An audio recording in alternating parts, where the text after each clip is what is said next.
اعوذ باللہ من الشیطان الرجیم بسم اللہ الرحمن الرحیم سورہ بنی اسرائیل کی آخری دو آیتیں پڑھ رہا ہوں، آیت نمبر 110 اور آیت نمبر 111۔ قُلِ ادْعُوا اللَّهَ أَوِ ادْعُوا الرَّحْمَٰنَ، کہیے کہ چاہے اللہ کہہ کر پکارو یا پھر رحمان کہہ کر پکارو۔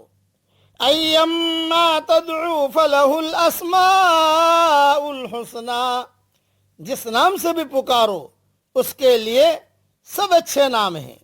ولا تجہر بصلاتک ولا تخافت بها وابتغ بین ذلک سبیلا، اور آپ اپنی نماز نہ بہت پکار کر پڑھیں اور نہ بالکل چپکے چپکے پڑھیں، اور دونوں کے درمیان کا طریقہ اختیار کریں۔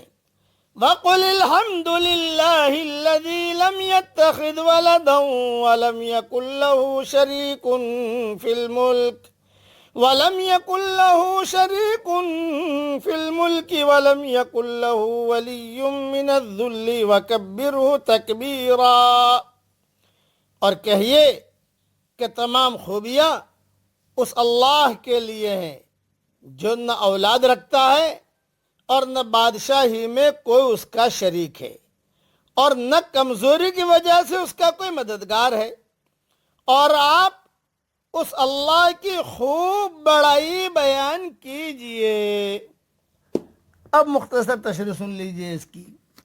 مشرکین مکہ کے لیے اللہ کا صفتی نام رحمان یا رحیم نامانوس تھا، اور بعض کتابوں میں یہ لکھا ہے کہ بعض مشرکین نے حضور صلی اللہ علیہ وسلم کی زبان مبارک سے یا رحمان یا رحیم کے الفاظ سنے تو کہا کہ ہمیں تو آپ یہ کہتے ہیں کہ صرف ایک اللہ کو پکارو، اور خود دو دو معبودوں کو پکار رہے ہو، جس پر یہ آیت نازل ہوئی۔ ابن کثیر میں یہ مضمون ہے۔ آیت نمبر 110 کا شان نزول میں بیان کر رہا ہوں۔ اس کے شان نزول میں عبداللہ ابن عباس رضی اللہ تعالیٰ عنہ فرماتے ہیں کہ مکہ میں رسول اللہ صلی اللہ علیہ وسلم چھپ کر رہتے تھے۔ جب اپنے ساتھیوں کو نماز پڑھاتے تو آواز قدر بلند فرما لیتے۔ بے ایمان قرآن سن کر قرآن کو اور اللہ کو برا بھلا کہتے تو اللہ تعالیٰ نے فرمایا اپنی آواز کو اتنا اونچا نہ کرو کہ بے ایمان قرآن سن کر قرآن کو برا بھلا کہیں، اور نہ آواز اتنی پست کرو کہ صحابہ کرام بھی نہ سن سکیں۔ یہ حدیث صحیح بخاری شریف میں ہے۔ خود حضور صلی اللہ علیہ وسلم کا واقعہ ہے کہ ایک رات حضرت محمد صلی اللہ علیہ وسلم کا گزر حضرت ابوبکر صدیق رضی اللہ تعالیٰ عنہ کی طرف سے ہوا تو دیکھا کہ وہ پست آواز سے نماز پڑھ رہے ہیں۔ پھر حضرت عمر کو بھی دیکھنے کا اتفاق ہوا، وہ اونچی آواز سے نماز پڑھ رہے تھے۔ آپ صلی اللہ علیہ وسلم نے دونوں سے پوچھا تو صدیق اکبر نے فرمایا کہ حضرت میں جس سے مصروف مناجات تھا، جس اللہ کو پکار رہا تھا، وہ میری آواز سن رہا تھا۔ حضرت عمر نے جواب دیا کہ حضرت میں زور سے اس لیے پڑھ رہا تھا کہ میرا مقصد سوتوں کو جگانا تھا اور شیطان کو بھگانا تھا۔ تو آپ صلی اللہ علیہ وسلم نے صدیق اکبر سے فرمایا اپنی آواز قدر بلند کرو، اور حضرت عمر سے کہا اپنی آواز کچھ پست رکھو۔ مشکات میں یہ حدیث ہے، باب صلاۃ اللیل بحوالہ ابو داؤد اور ترمذی۔ حضرت عائشہ رضی اللہ تعالیٰ عنہ فرماتی ہیں کہ یہ آیت دعا کے بارے میں بھی نازل ہوئی ہے۔ بخاری مسلم میں بحوالہ فتح القدیر یہ ساری کی ساری چیزیں موجود ہیں۔ اب کچھ نصیحت کی باتیں کہہ رہا ہوں، یعنی بخاری مسلم میں بھی موجود ہے جو حدیث جو ہے وہ، اور فتح القدیر میں بھی لکھا ہوا ہے۔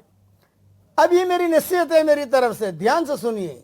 جو لوگ سچائی کو گہرائی کے ساتھ پائے ہوئے نہیں ہوتے وہ ہمیشہ ظاہری چیزوں میں الجھے رہتے ہیں۔ کوئی کہتا ہے خدا کو اس لفظ سے پکارنا افضل ہے، کوئی کہتا ہے اس لفظ سے، کوئی کہتا ہے فلاں عبادتی فعل زور سے ادا کرنا چاہیے، کوئی کہتا ہے دھیرے سے ادا کرنا چاہیے۔ عرب میں بھی اس قسم کی بحثیں مختلف انداز سے جاری تھی۔ فرمایا کہ خدا کو جس بہتر نام سے پکارو وہ اسی کا نام ہے۔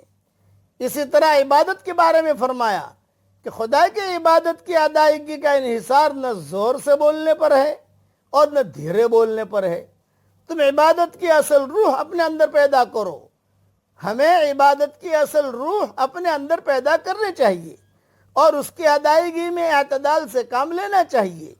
عبادت کی روح یہ ہے کہ اللہ کی بڑائی کا کامل احساس آدمی کے اندر پیدا ہو جائے، اللہ پر ایمان اس کے لیے ایسے کامل اور عظیم ہستی کی دریافت کا ہم معنی بن جائے جس کو کسی سے مدد لینے کی ضرورت نہ ہو، جس کا کوئی شریک اور برابر نہ ہو، جس پر کبھی کوئی ایسا حادثہ نہ گزرتا ہو جبکہ وہ کسی کی مدد کا محتاج ہو، اس کو کسی کی مدد کی ضرورت نہیں اللہ کو۔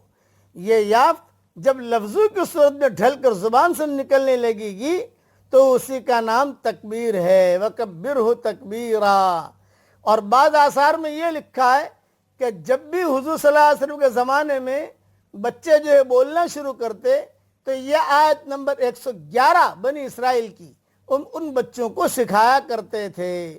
عمل الیوم واللیلہ میں بھی لکھا ہے، یہ حدیث ہے، اور میرا ریاض القرآن کا ترجمہ ہے 15 سطری، 7 سطری نہیں، 13 سطری نہیں، 16 سطری نہیں، 15 سطری والا جو حافظ قرآن ہے، اس آیت کے نیچے اس کا حوالہ بھی دیکھ لیجئے گا۔ اللہ تعالی ہم سب کو اللہ کی بڑائی ادا بولنے کی توفیق عطا فرمائے، آمین۔ وآخر دعوانا ان الحمدللہ رب العالمین۔